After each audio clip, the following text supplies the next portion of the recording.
As we've been saying, August, a make or break month for healthcare reform. The president's goal, seal the deal with the American people. Instead, though, some people feel he's lost control of this whole debate.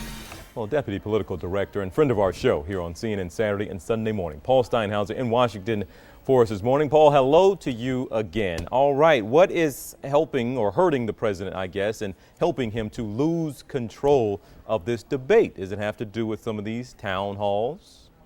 Yeah, TJ, a lot of people are pointing to these because there's been so much coverage in the media of these protests at these town halls that lawmakers are holding on health care reform. The lawmakers back from Congress in their home districts, their home states, and a lot of these shouting, as you know, is against the president's plans on health care. Take a look at this. This is a question everybody's asking. Are these town halls making a difference with the vast majority of Americans who aren't going to them? You can see here, this is an NBC poll out a couple days ago. 6 in 10 say no, that this is making no difference, the coverage of these protests, on their opinions on health care. You can see about 16% says the town hall protests are making them more favorable towards the president's health care proposals, and about 1 in 5, 19% say the protests are making them less favorable towards what the president's trying to do. TJ, the other thing is this democracy in action, or is this not a good thing? Check out this other number just out yesterday. This is from ABC News and the Washington Post, another national poll here. And the question is, are these protests appropriate or inappropriate? It appears like Americans are divided slightly more in this survey suggest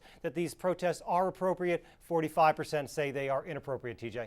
All right. Now we need to see what the president thinks about some of these town halls. We're going to play this, and then we're going to have you interpret it for us. All right, let's take a listen to the president. There's something about August going into September where everybody in Washington gets all wee-weed up. We've been trying to figure that out. We Googled it. We did a little dictionary search. But we're pretty hip. I mean, and we're fairly hip. Yeah, but we don't. Get the term. We're here in Atlanta, and we don't speak Washington. So we got Paul up in Washington for us. Paul, what is he talking about?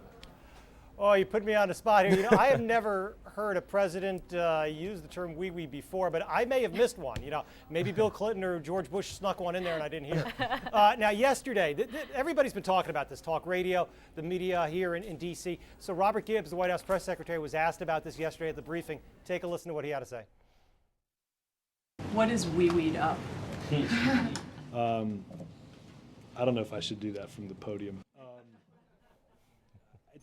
Talking about. Yeah. Now listen, Betty, TJ, he went on to be a little more serious, and he said what the president really means here is that come late summer, the chattering class, the pundits here in D.C. often maybe play things out of proportion that they did 2 years ago when Hillary Clinton was up in the polls in the race for the Democratic nomination. And he said that maybe they did last year as well when after John McCain named Sarah Palin his running mate, and they rose in the polls, that maybe the media played too much out of that. Maybe they're playing too much out of it this time. That was Gibbs' serious explanation as to That's what a long means. definition for the words. Does that help at all? Yeah. Okay. Sure. Yeah. All right. Well, nothing to get us all wee-weed up about this morning.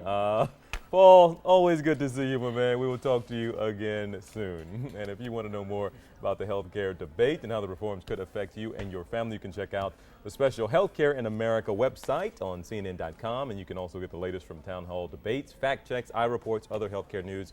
Again, at CNN.com/healthcare.